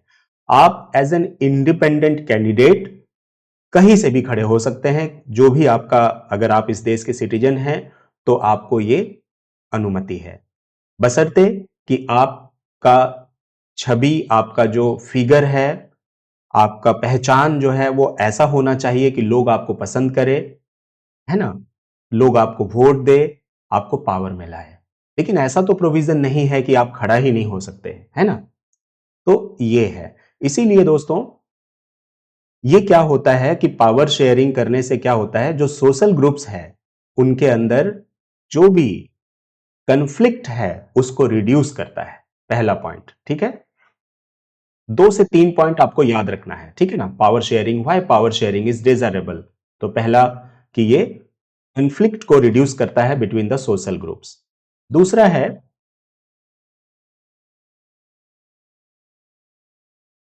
कि अगर हम ये देखें, imposing of the will of majority community over other look like an attractive option in the short run, but in the long run it undermines the unity of the nation.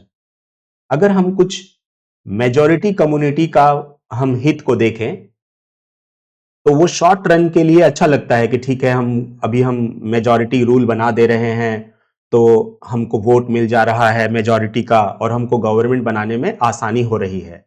वो शॉर्ट रन के लिए अच्छा है, लेकिन long run में क्या होता है, वो देश के यूनिटी को खतरा है। ठीक है, ये ध्यान रखिएगा। इसलिए पावर शेयरिंग बहुत जरूरी है। कोई भी पॉलिसी, कुछ भी मेजॉरिटी को ध्यान में रख के नहीं बनाना चाहिए एक डेमोक्रेटिक कंट्री में। ठीक है, माइनॉरिटी के भी हितों का ध्यान रखकर बनाना चाहिए। ठीक है, इससे क्या होता है कि उस देश की एकता बरकरार रहती है, उसकी यूनिटी जो है बनी रहती है। ठीक है, और तीसरा जो पॉइंट है वो है a legitimate government is one where citizens through participation acquire a stake in the system. कोई भी गवर्नमेंट लेजिटिमेट गवर्नमेंट तभी होती है जब उनको पार्टिसिपेशन करने का मौका मिलता है। ठीक है, कि हम भी इस गवर्नमेंट में अपना एक स्टेक बना सकते हैं, हम भी इसके हिस्सा हैं एक।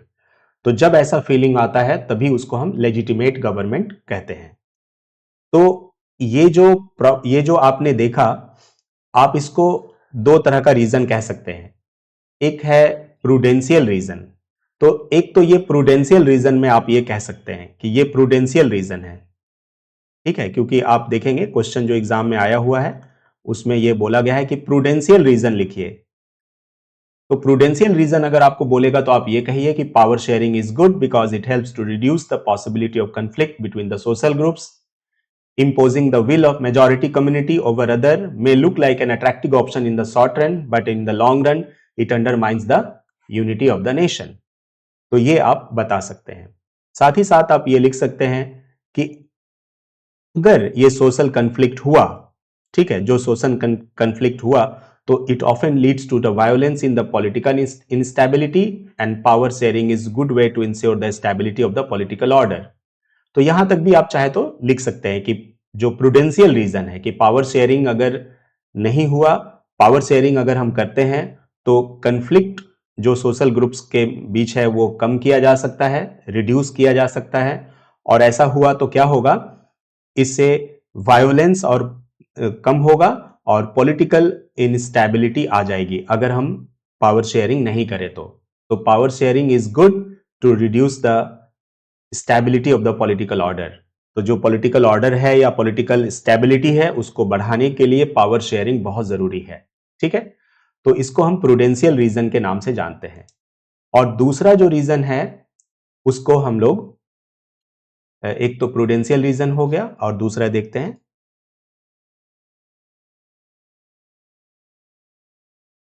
Moral reason. ठीक है, इसको हम लोग मोरल रीजन कहते हैं। मोरल रीजन में क्या होता है कि सबसे पहला बात है कि जो डेमोक्रेसी है, ठीक है, पावर शेयरिंग बहुत जरूरी है डेमोक्रेसी के लिए, क्योंकि जो लेजिटिमेट गवर्नमेंट वही है, ठीक है, जिसमें सिटीजन्स को गवर्नमेंट के स्टेक में पार्टिसिपेशन करने का मौका मिले।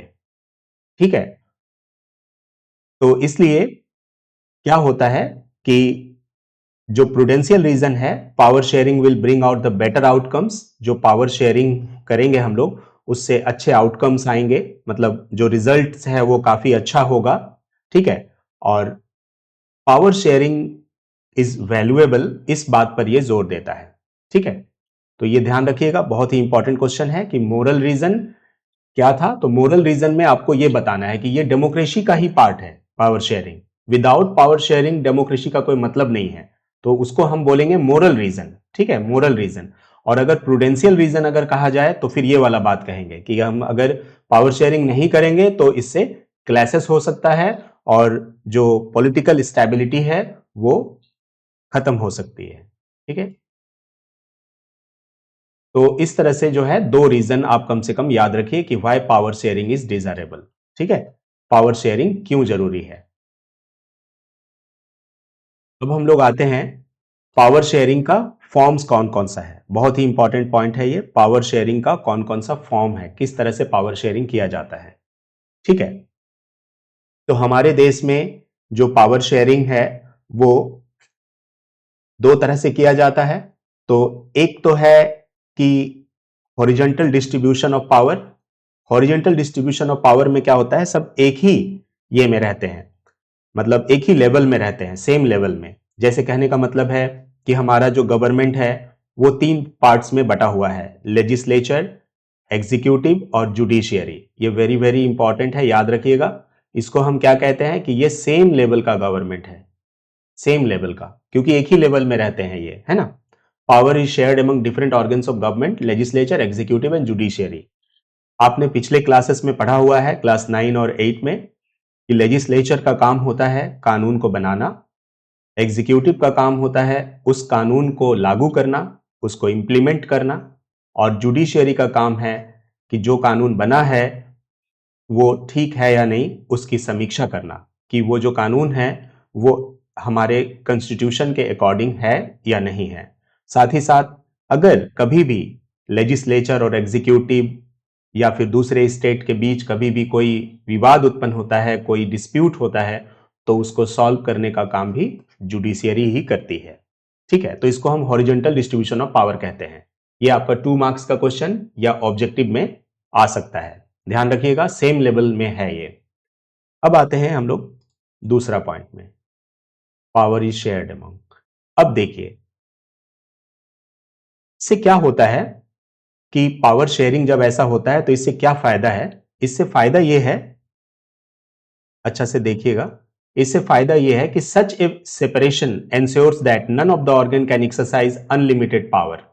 ऐसा नहीं है कि कोई भी एक ऑर्गन अनलिमिटेड पावर को यूज कर पाए। Each organ checks the other, हर एक दूसरे को चेक करता है। इससे क्या होता है, it results in a balance of power among the various institutions. इससे जो पावर का बैलेंस है वो बना रहता है अमंग द वेरियस इंस्टीट्यूशंस, ठीक है। तो ये बहुत इंपॉर्टेंट है कि अगर आपसे पूछा जाए कि क्यों पावर शेयरिंग जो है वो क्यों जरूरी है, तो उसमें ये भी एक पॉइंट है, आप ये ऐड कर सकते हैं अपने तरफ से, कि इससे एंश्योर होता है कि कोई भी ऑर्गन यानी गवर्नमेंट का कोई भी ऑर्गन अनलिमिटेड पावर को यूज ना कर पाए, ठीक है। साथ ही साथ each organ checks the other, हर एक ऑर्गन एक दूसरे को चेक करता रहता है। जैसे जुडिशियरी वो चेक करते रहती है कि एग्जीक्यूटिव का अगर कोई भूल ऑर्डर है, कुछ है, तो उसको वो एनालिसिस करती है, उस पर ऑर्डर पास करती है। अगर लेजिस्लेचर ने कोई कानून बनाया है, कोई लॉ बनाया है, तो उसको भी चेक करती है, ठीक है।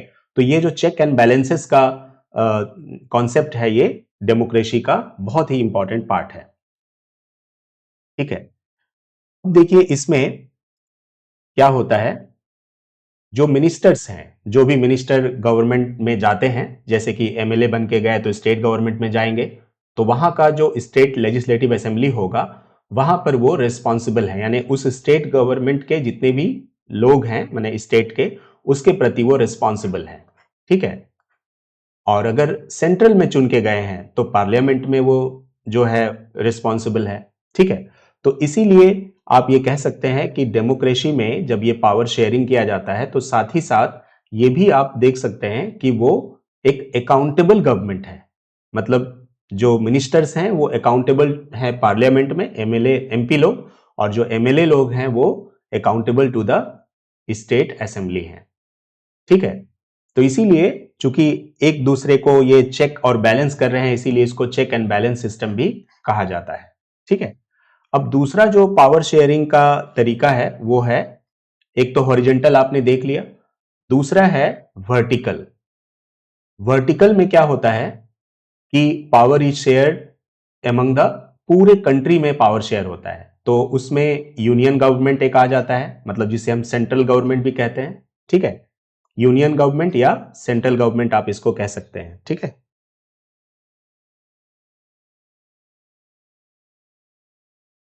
इसके बाद दूसरा जो है वो, एक सेकेंड दोस्तों, दूसरा जो आप ये कह सकते हैं,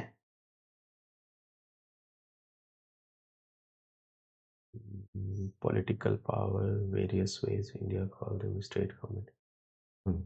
स्टेट गवर्नमेंट हो गया, तो ये एक आ जाएगा आपका कि स्टेट गवर्नमेंट, ठीक है।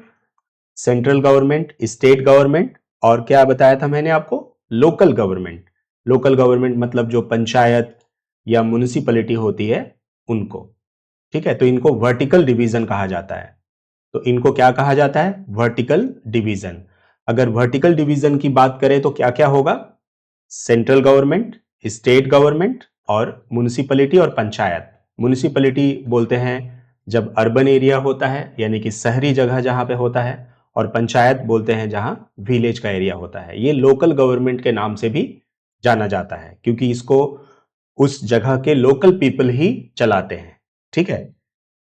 जो भी पंचायत म्युनिसिपैलिटी में मेंबर या जो भी सेलेक्ट होते हैं वो सब लोकल रहते हैं, इसीलिए इसे लोकल गवर्नमेंट भी कहा जाता है, ठीक है। तो ये तीन जो है ये आपका पावर शेयरिंग आपको यहां पर मिला। एक और पावर शेयरिंग का ये है, ये रहा, आप देख सकते हैं कोलिशन गवर्नमेंट। देखिए कोलिशन गवर्नमेंट क्या होता है आप समझिएगा जरा सा, बहुत ही इंपॉर्टेंट है। आज के हमारे इस देश में कोलिशन गवर्नमेंट का बहुत ही ज्यादा इंपॉर्टेंट है। देखिए 90 93 के बाद लगभग बहुत सारे माने पॉलिटिकल पार्टीज जो है वो बनने लगी। पहले मेनली एक ही पार्टी थी, कांग्रेस पार्टी। इसके बाद फिर जनता दल यानी कि जो वर्तमान में बीजेपी है वो आई।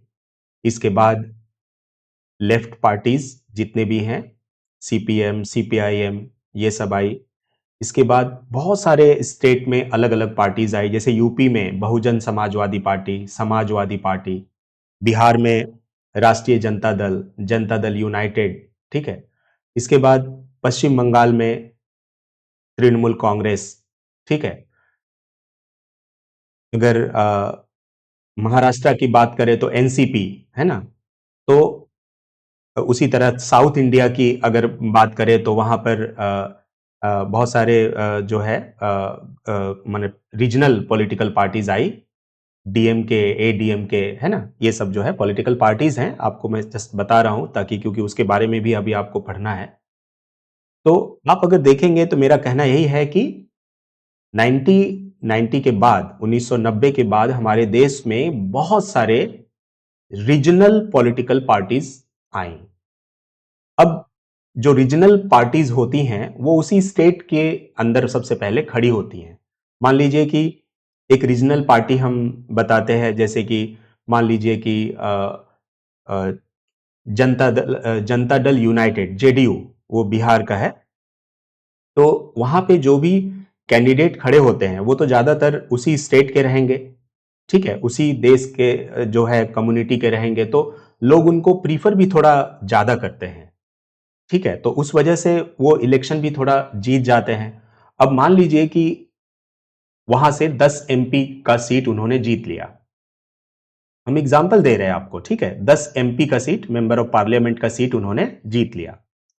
तो जब सेंट्रल गवर्नमेंट बनेगी उस समय मान लीजिए कि बीजेपी मेजॉरिटी में है, लेकिन सरकार बनाने के लिए जितना सीट चाहिए उतना सीट उनके पास नहीं हो पा रहा है। लगभग उनको 7 या 8 सीट कम पड़ जा रहा है। तो सरकार तो वो नहीं बना पाएगी।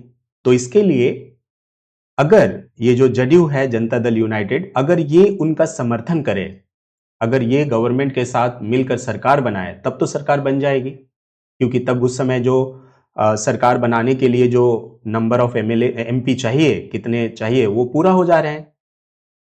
तो इसलिए ऐसा गवर्नमेंट को हम लोग कोलिशन गवर्नमेंट बोलते हैं। तो देखिए कहीं ना कहीं कोलिशन गवर्नमेंट जो है ये भी पावर शेयरिंग का एग्जाम्पल है। मान लीजिए अगर सेंट्रल गवर्नमेंट में बीजेपी का अपना ही पूरा मेजॉरिटी रहे, जैसे जितनी सीटें चाहिए वो सारे के सारे बीजेपी के हैं, तो क्या होगा कि बीजेपी हो सकता है कि जो जितने भी राज्य हैं सबको वो इक्वल नजर से ना देखे, किसी किसी स्टेट को ज्यादा देखे, किसी को कम देखे, ऐसा पॉसिबिलिटी है, ये मैं एग्जांपल दे रहा हूं। लेकिन अगर बिहार से 10 एमपी उनको सपोर्ट किए हुए हैं तो ये जरूरी है कि वो उस पार्टी को खुश करने के लिए या उसको अपने में मिला के रखने के लिए बहुत सारे जो है मेजर्स जो है उस स्टेट के भलाई के लिए करेगी। बहुत सारे ऐसे जो प्रोग्राम है या बहुत सारे ऐसे गवर्नमेंट के योजनाएं हैं वो वहां लागू हो सकती हैं, बहुत सारे इंफ्रास्ट्रक्चर वगैरह वहां डेवलप हो सकती हैं। तो आप यहां पर ये देख सकते हैं कि पावर शेयरिंग के द्वारा किस तरह से जो है एक स्टेट को फायदा हो रहा है। ये मैंने एग्जाम्पल एक स्टेट का लिया। अब मान लीजिए कि 5 स्टेट के लोग, 5 स्टेट से एमपी लोग वहां पर जाकर सरकार बनाए हैं। हर एक का, किसी का 5 एमपी है, किसी का 10, किसी का 7, किसी का 11। अगर ये लोग ऐसा गवर्नमेंट बनाते हैं, कोलिशन गवर्नमेंट, तो क्या होगा कि हर एक स्टेट का वहां पर सुना जाएगा, हर एक स्टेट अपना डिमांड कर पाएगा, अपना मांग कर पाएगा, और गवर्नमेंट को पूरा भी करना होगा क्योंकि गवर्नमेंट चलाने में उनका भी पार्टिसिपेशन है। अगर वो उनका नहीं ध्यान देंगे तो हो सकता है कि वो गवर्नमेंट से वॉकआउट कर जाए, गवर्नमेंट को छोड़ दें, जो अलायंस बनाया है उससे बाहर निकल जाएं। तो आप यहां पर कुल मिलाकर ये देख रहे हैं कि कोलिशन गवर्नमेंट में भी पावर शेयरिंग का एक बेस्ट एग्जांपल है। ठीक है, तो ये ध्यान रखिएगा कि पावर शेयरिंग जो है ये गवर्नमेंट मतलब जो पावर शेयरिंग है इसी का एक बेस्ट एग्जांपल है। इसकी कुछ कमियां भी हैं कि कोलिशन गवर्नमेंट में अक्सर खींचातानी हो जाती है कि बिहार को इतना ज्यादा क्यों दे दिया, बंगाल को क्यों नहीं दिया, यूपी को क्यों नहीं दिया, ऐसा करके आ जाता है। तो कई बार खींचातानी में जो है वो गवर्नमेंट से बाहर हो जाती है, जो अलायंस पार्टी है, तो गवर्नमेंट गिर जाती है क्योंकि उनकी संख्या जो है वो कम हो जाती है, जितना चाहिए सरकार बनाने के लिए उतना नहीं हो पाता, तो सरकार गिर जाती है। कुछ कमियां भी हैं, लेकिन अभी जो है आपको एनसीईआरटी में मेनली यही पढ़ाया गया है क्लास 10 में कि कोलिशन गवर्नमेंट भी जो है वो पावर शेयरिंग का एक एग्जाम्पल है। ठीक है, अब देखिए, in a democracy we find that बहुत सारे इंटरेस्ट ग्रुप होते हैं। इंटरेस्ट ग्रुप कौन कौन? जैसे ट्रेडर, बिजनेसमैन, इंडस्ट्रियलिस्ट, फार्मर्स और industrial workers. They will also have a share in the government power, either through the participation in the government or bringing influence on the decision making process. ये बहुत important है, इनको हम pressure group के नाम से भी जानते हैं। मान लीजिए कि इंडस्ट्रियल वर्कर का एसोसिएशन है पूरे देश में, ठीक है, इंडस्ट्रियल वर्कर्स एसोसिएशन। इसमें लगभग जो है 5 करोड़ वर्कर्स हैं जो इस इंडस्ट्रियल वर्कर्स एसोसिएशन के मेंबर हैं। अब मान लीजिए गवर्नमेंट कुछ ऐसा रूल बनाने जा रही है जो इंडस्ट्रियल वर्कर को अफेक्ट करेगी, और हो सकता है कि उनके कुछ अधिकार को छीना जाए, या हो सकता है कि जो सुविधा देनी चाहिए उससे कम सुविधा दी जा रही है। तो ये जो इंडस्ट्रियल वर्कर्स है ये प्रेशर बनाएंगे गवर्नमेंट के ऊपर। ये जो इंडस्ट्रियल वर्कर एसोसिएशन है ये प्रेशर बनाएंगे गवर्नमेंट के ऊपर कि जो कानून बनाया जा रहा है उसमें ये प्रोविजन नहीं रहना चाहिए, या फिर ये रहना चाहिए, या फिर ये ऐसा। तो यानी कहने का मतलब ये है कि गवर्नमेंट जो डिसीजन ले रही है उसको ये अफेक्ट कर रहे हैं इंडस्ट्रियल वर्कर्स एसोसिएशन। भले ही गवर्नमेंट में देखिए इसका डायरेक्ट पार्टिसिपेशन नहीं है, वो कोई एमपी एमएलए नहीं है, लेकिन फिर भी जब पॉलिसी बनाई जा रही है तो उसमें इनका इन्फ्लुएंस जरूर है। तो इसीलिए इसी प्रकार बिजनेसमैन का कुछ रूल बन रहा है, कानून बन रहा है, ट्रेडर का बन रहा है। मान लीजिए कि ट्रेडर के लिए हम बता रहे हैं कि कुछ एक्सपोर्ट इंपोर्ट या ऐसा कुछ में जो है गवर्नमेंट कुछ चेंजेस लाने जा रही है, तो बहुत सारे इंडिया के ट्रेडर्स एसोसिएशन हैं जो हो सकता है कि गवर्नमेंट पर जो है अपना प्रेशर बनाए और गवर्नमेंट को ये मतलब जो रूल बनाया जा रहा है उस पर वो ना बनाने का कहें, या बन चुका है तो उसको हटाने के लिए कहें। तो कहीं ना कहीं आप देखिए गवर्नमेंट को वो जो पॉलिसीज बना रहे हैं उनको इन्फ्लुएंस जरूर कर रहे हैं, इसीलिए इनको इंटरेस्ट ग्रुप के नाम से जाना जाता है। बहुत ही इंपॉर्टेंट है, अगर आपसे इंटरेस्ट ग्रुप पूछा जाए कि कौन कौन से डेमोक्रेसी में इंटरेस्ट ग्रुप होते हैं, तो आप बता सकते हैं ट्रेडर्स, बिजनेसमैन, इंडस्ट्रियलिस्ट, फार्मर्स, है ना, इंडस्ट्रियल वर्कर्स, ये सब होते हैं। आपने देखा होगा हाल ही में हमारे देश में फार्मर्स का बहुत बड़ा जो है आंदोलन हुआ था दिल्ली में, क्योंकि ऐसा कानून कुछ बनाया जा रहा था कि हो सकता है कि किसानों को लगा होगा, फार्मर्स को, कि ये हमारे हित में नहीं है, तो इसीलिए उन्होंने जो है आंदोलन किया। और आपको ये भी याद होगा कि गवर्नमेंट को उस डिसीजन को वापस लेना पड़ा ये से। तो एक बेस्ट एग्जांपल है कि किस तरह से जो गवर्नमेंट डिसीजन लेती है उसको ये इंटरेस्ट ग्रुप इन्फ्लुएंस करते हैं। आप इसको इंटरेस्ट ग्रुप या प्रेशर ग्रुप भी कह सकते हैं। ठीक है, तो ये बहुत ही इंपॉर्टेंट है। ठीक है,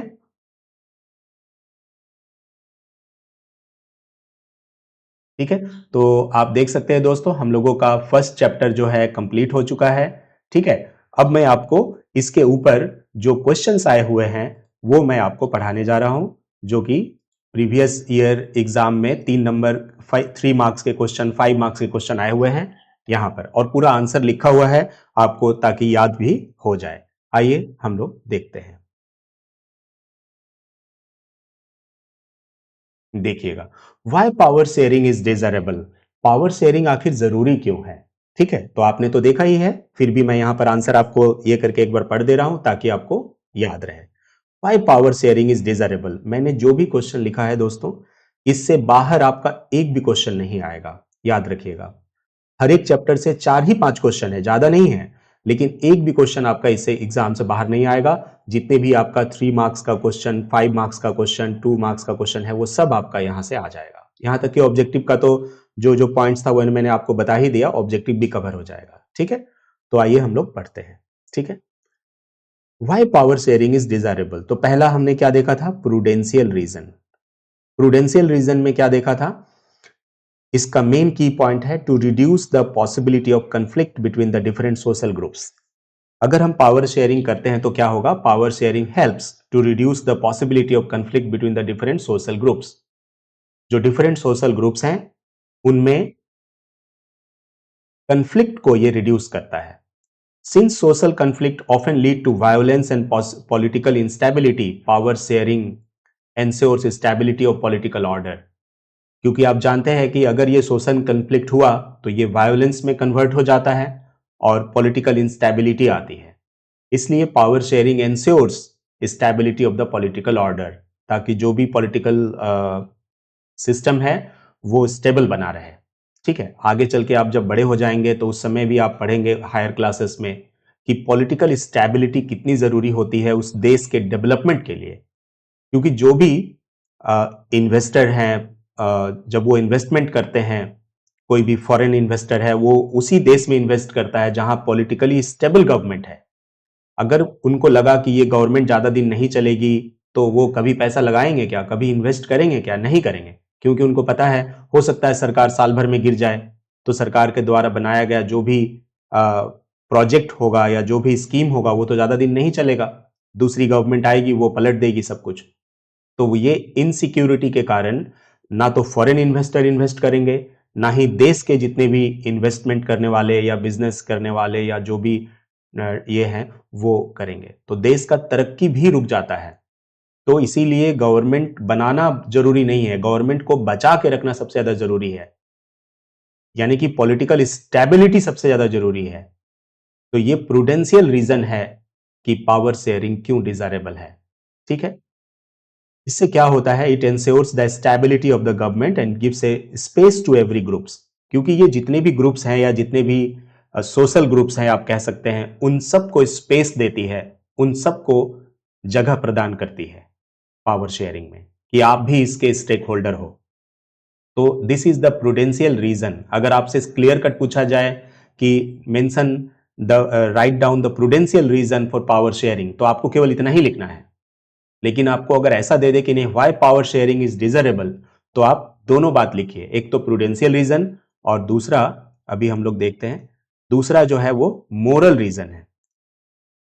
दूसरा क्या है दोस्तों? Moral reason. मोरल रीजन में आपने देखा कि ये वेरी स्पिरिट ऑफ डेमोक्रेसी है। मैंने जो भी कुछ लिखा है ये बिल्कुल एनसीईआरटी से ही लिखा है और आपको भी यही लिखना है। एनसीईआरटी से बाहर बताए गए कॉन्सेप्ट को मत लिखिए, कोशिश कीजिए कि उसी के इर्द गिर्द रहें। ऐसा नहीं है कि एकदम रटा हुआ होना चाहिए, ऐसा नहीं है दोस्तों। रटा हुआ क्वेश्चन लिखना ही नहीं है, लेकिन हां, जो कॉन्सेप्ट बताए गए हैं आप उससे बहुत ज्यादा डाइवर्ट मत हो जाइएगा। तो मोरल रीजन में क्या है? Moral reason, it is the very spirit of democracy. Power sharing तो डेमोक्रेसी का स्पिरिट है, यही तो इसकी आत्मा है, यही तो सब कुछ है। अगर पावर शेयरिंग ही नहीं हुआ तो डेमोक्रेसी का क्या मतलब? फिर तो ऑटोक्रेसी हो गया, है ना, कि एक ही लोग है, वही जो ऑर्डर दे रहा है, सब कुछ वही चल रहा है, वही हो रहा है। तो क्या डिफरेंस रह जाएगा ऑटोक्रेसी और डेमोक्रेसी में? तो इसीलिए कहा गया है कि ये स्पिरिट ऑफ डेमोक्रेसी है। A legitimate government is one where citizens participate and have a voice in the system. एक लेजिटिमेट गवर्नमेंट वही है जिसमें सिटीजन पार्टिसिपेट करते हैं और उनका सिस्टम में आवाज को सुना जाता है and have their voice in the system. तो जब तक गवर्नमेंट में उनका पार्टिसिपेशन नहीं होगा तो क्या उनकी आवाज को सुना जाएगा? नहीं। यानी कि गवर्नमेंट में पार्टिसिपेट करना बहुत जरूरी है, और गवर्नमेंट में पार्टिसिपेट करना मतलब पावर शेयरिंग, ठीक है। It ensures that the people have a right to be consulted on how they are govern and all their views are respected. जो भी पीपल हैं वो यही सोचते हैं कि अगर कुछ ऐसा कानून बन रहा है या अगर कुछ ऐसा हो रहा है तो उनके व्यूज को रिस्पेक्ट किया जाए, उनके व्यूज को भी लिया जाए। Power sharing is valuable because it helps in strengthen the unity of the nation. Nation के यूनिटी को स्ट्रेंथ करता है, मजबूत करता है, by giving representation to diverse groups. इतने सारे अलग अलग धर्म और संप्रदाय के लोग या ये हैं, उन सबको स्थान देकर या उन सबको भी रिप्रेजेंटेशन देकर ये देश के यूनिटी को स्ट्रेंथ करता है। It strengthens the unity of the nation by giving representation to the diverse group. तो ये क्या है? मोरल रीजन है। मोरल मतलब होता है कि एक आइडियल रीजन है, कि यही तो स्पिरिट ऑफ डेमोक्रेसी है। लेजिटिमेट गवर्नमेंट वही होता है जिसमें सभी सिटीजन पार्टिसिपेट कर पाए और उनका आवाज हो सिस्टम में। उनको कभी भी कोई गवर्न या रूल बनाया जाए तो उनसे कंसल्ट किया जाए, उनके व्यूज को लिया जाए, और साथ ही साथ पावर शेयरिंग जो है, अगर डाइवर्स ग्रुप को हम रिप्रेजेंटेशन देते हैं तो इससे हमारा यूनिटी बनता है। It strengthen the unity of the nation. तो ये दो रीजन है why power sharing is desirable. Why power sharing is desirable, prudential reason है एक। Why power sharing is desirable, prudential reason. और दूसरा है why power sharing is desirable, ये है आपका मोरल रीजन। ठीक है, आइए हम लोग नेक्स्ट क्वेश्चन पे चलते हैं।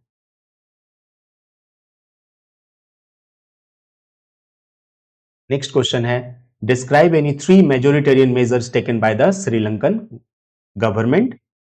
ठीक है, Sri Lankan government to establish the Sinhala supremacy. ये कई बार एग्जाम में पूछा गया है दोस्तों, बोर्ड एग्जाम में। सिंहला सुप्रीमेसी को बनाने के लिए गवर्नमेंट ने कौन कौन से मेजोरिटेरियन मेजर्स लिए? आपने देखा कि जब श्रीलंका को आजादी मिला था तो उसके बाद उसने कई सारे मेजोरिटेरियन मेजर्स अपनाए थे, जिसमें पहला मेजोरिटेरियन मेजर था कि 1956 में सिंहला को ऑफिशियल लैंग्वेज बनाया गया। ठीक है, दूसरा किया गया कि जो सिंहला सुप्रीमेसी है, सिंहला के लोग हैं, उनको जॉब, एजुकेशन और ऑफिशियल प्रोसीडिंग्स में पहले स्थान मिले। तो ये मेजोरिटेरियन मेजर था पहला, कि सिंहला को ऑफिशियल लैंग्वेज बनाया गया। ठीक है, तो ये हो गया आपका। नेक्स्ट आप देख सकते हैं कि जो स्टेट प्रोटेक्शन एंड बुद्धिज्म को स्टेट प्रोटेक्शन किया गया और उनको वहां का धर्म बनाया गया, कि जो सिंहला स्पीकिंग थे वो ज्यादातर बौद्ध धर्म फॉलो करते थे, बुद्धिस्ट थे वो। तो इस तरह से उनको स्पेशल प्रोटेक्शन मिला और प्रमोशन ऑफ बुद्धिज्म किया गया। ठीक है, इसके बाद क्या हुआ? Preferential policy in education and job.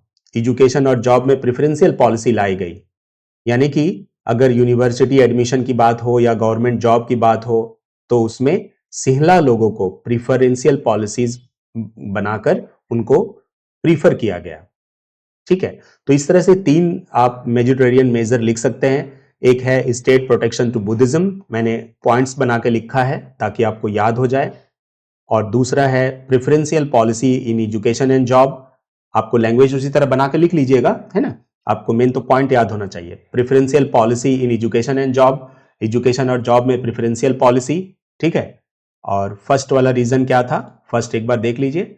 First था कि मेजोरिटेरियन इन लैंग्वेज, लैंग्वेज को जो है मेजोरिटेरियन भाषा बना दिया गया, मेजोरिटेरियन मेजर इन लैंग्वेज, यानी कि सिंहला को ऑफिशियल लैंग्वेज बनाया गया।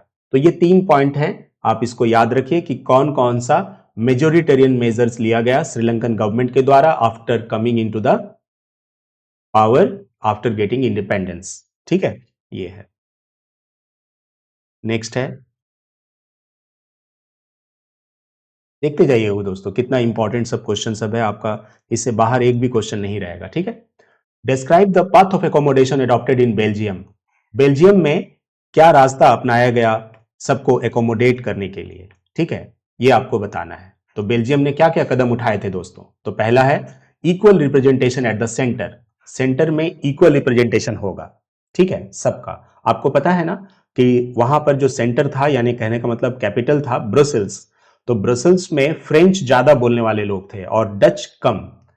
ठीक है, लेकिन फिर भी जो गवर्नमेंट बना उसमें सेंटर में सबको इक्वल रिप्रेजेंटेशन दिया गया। ऐसा नहीं कि फ्रेंच ज्यादा बोलते हैं तो फ्रेंच वाले को ज्यादा सीट दे दिया गया, डच वाले को कम, ऐसा कुछ नहीं है, बराबर बराबर सीटें दी गई।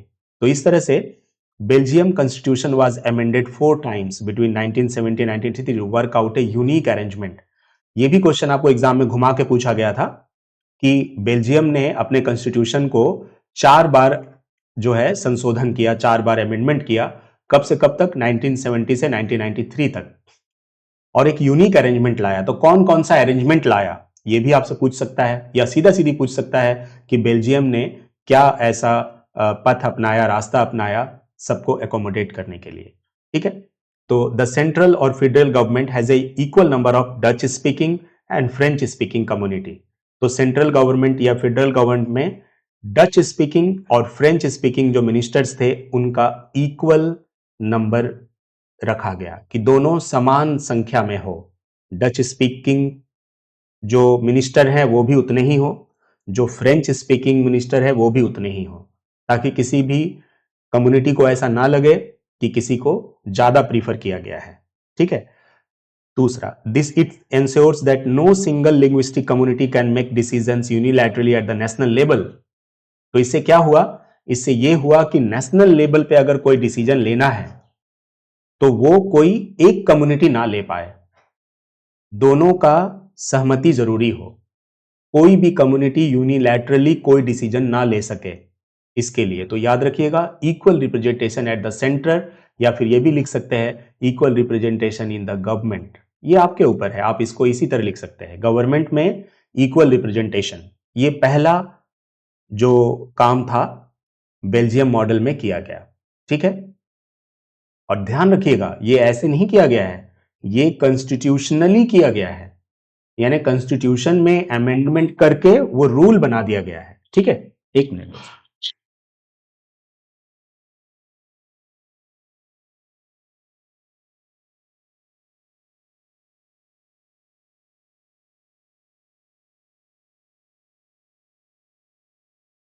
कोई रूम छेड़े देवे ना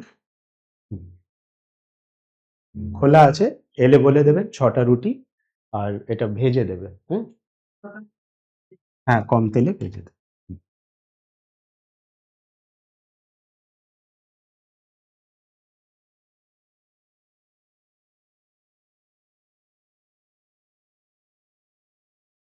ठीक है दोस्तों, तो आप ये देख सकते हैं कि पहला जो काम बेल्जियम में किया गया कि equal representation in the government, government बनाने में इक्वल रिप्रेजेंटेशन जो है दिया गया।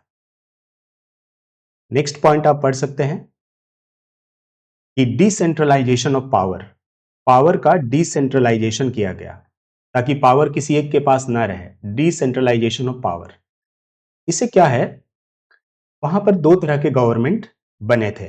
ठीक है, 2 रीजनल गवर्नमेंट्स बने थे, फ्लेमिश जो कि डच स्पीकिंग थे और वेलोनिया जो फ्रेंच स्पीकिंग थे। जो ब्रसेल्स था कैपिटल, उसमें भी एक सेपरेट गवर्नमेंट बना दिया गया। ठीक है, तो आप यहां देख सकते हैं कि वहां पर 2 तरह के गवर्नमेंट थे, एक सेंट्रल गवर्नमेंट और एक स्टेट गवर्नमेंट। तो जो सेंट्रल गवर्नमेंट है, ठीक है, तो उसमें these state governments are not subordinate to the central government. ये ध्यान रखिएगा कि जो स्टेट गवर्नमेंट थे they were not subordinate to the central government, वो सेंट्रल गवर्नमेंट के अधीन नहीं थे। यानी कि जो स्टेट गवर्नमेंट थे वो अपना डिसीजन खुद ले सकते हैं और सेंट्रल गवर्नमेंट अपना डिसीजन खुद ले सकते हैं। तो साथ ही साथ जो है कम्युनिटी गवर्नमेंट भी बनाया गया था। कम्युनिटी गवर्नमेंट में ये इंश्योर किया गया था कि सारे कम्युनिटी के लोग हों, चाहे डच हो, फ्रेंच हो, जर्मन हो, सभी लोग उसमें पार्टिसिपेट करें और कोई भी डिसीजन लिया जाए तो सबके सहमति से लिया जाए। तो आप यहां पर यह कह सकते हैं कि पावर का डिसेंट्रलाइजेशन हुआ। यानी पावर का डिसेंट्रलाइजेशन का मतलब सेंट्रल गवर्नमेंट अपना अलग, स्टेट गवर्नमेंट अपना अलग, और वहां पर एक अलग से गवर्नमेंट बनाई गई जो कि आपने देखा नया टाइप का गवर्नमेंट था, वो था कम्युनिटी गवर्नमेंट।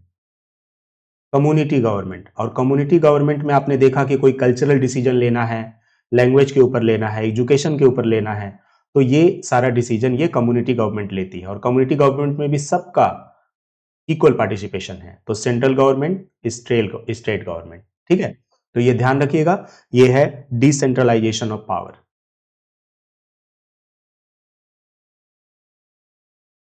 और लास्ट पॉइंट है special law require majority support. और एक प्रोविजन क्या किया गया बेल्जियम में एक काम क्या किया गया कि स्पेशल लॉ अगर बनाना है तो मेजॉरिटी सपोर्ट जरूरत है सभी का। ठीक है, majority members from each linguistic group, her linguistic group से सब सदस्यों का सहमति लेना जरूरी है। ठीक है, अगर कोई भी नेशनल इशू है जैसे एजुकेशन है, हेल्थ है, अगर ऐसा कुछ डिसीजन लिया जा रहा है तो उसमें हर कम्युनिटी से डिसीजन लेना होगा। ठीक है, तो if any linguistic group opposes such a law with A majority it is considered not passed. अगर किसी ने कहा कोई भी कम्युनिटी ने कि नहीं ये गलत है, तब फिर वो पास नहीं होगा। ठीक है, तो इसको हम लोग बाद में देखेंगे कि इसको कम्युनिटी वीटो भी कहा गया। यानी कहने का मतलब यह है कि कोई उसको अगर लॉ बना रहा है और देखा गया कि जर्मन लोगों का बात को ध्यान में नहीं रखा गया है, तो जर्मन अगर उसको नो कह दे तो वो नहीं बनेगा। मतलब सोचिए कि कम्युनिटी गवर्नमेंट कितना स्ट्रांग था और कितना जो है कम्युनिटीज को इक्वल पावर दिया गया था। तो इसीलिए special laws require majority support, क्योंकि ज्यादातर देखा गया कि जो क्लासेस वगैरह होते हैं, जब गवर्नमेंट कोई धर्म रिलेटेड या कोई एजुकेशन रिलेटेड ऐसा कुछ पॉलिसी बनाती है तो ज्यादा ऐसा क्लैश वगैरह होने का चांसेस होता है। लेकिन अगर ऐसा लॉ सबके सहमति से बनाया जाए तो इसमें क्लैशेस या किसी तरह का जो है लड़ाई झगड़ा होने के चांसेस नहीं रहते हैं। गवर्नमेंट भी बिल्कुल फ्री रहती है, क्योंकि गवर्नमेंट उस समय इकोनॉमिक पॉलिसी बनाना है, उसको लागू करना है, वो सब देखेगी। और ये लोग जो है धर्म से रिलेटेड है, एजुकेशन से रिलेटेड है, हेल्थ से रिलेटेड है, ये सब काम देखेगी। इसीलिए बेल्जियम में कम्युनिटी गवर्नमेंट बोल के एक अलग से बना दिया गया था। ठीक है ना, इससे गवर्नमेंट का काम भी आसान हो गया और साथ ही साथ क्लैशेस का भी होने का चांसेस कम हो गया। तो ध्यान रखिएगा बेल्जियम मॉडल किस तरह से बाकी लोगों को एडजस्ट किया, वो ये आपके पास क्वेश्चन था। तो ये दोस्तों, ये जो चैप्टर है ये कंप्लीट होता है। बेल्जियम मॉडल और श्रीलंकन मॉडल से हम लोगों ने स्टार्ट किया और उसका साथ में कंपेयर किया अपने देश इंडिया को कि किस तरह से जो है ये है, और साथ ही साथ एक डेमोक्रेटिक कंट्री में कैसे करके पावर शेयरिंग किया जाता है ताकि हर एक कम्युनिटी और डाइवर्सिटी के लोग या सोशल ग्रुप्स के लोगों को उसमें एकोमोडेट किया जा सके, जैसा कि बेल्जियम ने किया। तो धन्यवाद दोस्तों, मैं ये शुरुआत किया हूँ। हाँ, आपको ये पहला वीडियो है जिसके कि एसएसटी का फर्स्ट चैप्टर मैंने कंप्लीट किया, आपको है ना। मैं जो ये बता रहा हूँ कि पूरा का पूरा प्रीवियस ईयर में जो क्वेश्चन पूछा गया है वो सब मैंने आपको यहाँ पर बता दिया, इससे बाहर कुछ रहना है नहीं इस चैप्टर से। अब मैं जो सेकंड वीडियो बनाऊंगा उसमें कोशिश करूंगा कि पॉलिटिकल का जो बाकी चैप्टर है उसको एक ही वीडियो में कवर कर दूं। ठीक है, तो होता क्या है दोस्तों, मैं वीडियो को एडिट करता नहीं हूं, तो एक वीडियो काफी लंबा बन जाता है, एक ही वीडियो में ही मैं कंप्लीट करता हूं। तो एक चैप्टर है आपका फेडरलिज्म, और दूसरा है पॉलिटिकल पार्टीज, और तीसरा है आउटकम ऑफ डेमोक्रेसी। ये जो 3 चैप्टर बचे हुए हैं पॉलिटिकल का, मैं एक वीडियो में इसको कवर करूंगा। आपने देख लिया पैटर्न कि मैं कैसे पढ़ा रहा हूं, तो उसी आधार पे आपका ये रहेगा। एनसीईआरटी को जरूर पढ़िए, एनसीईआरटी ही है जो आपको अच्छा मार्क्स दिलाएगी। धन्यवाद दोस्तों।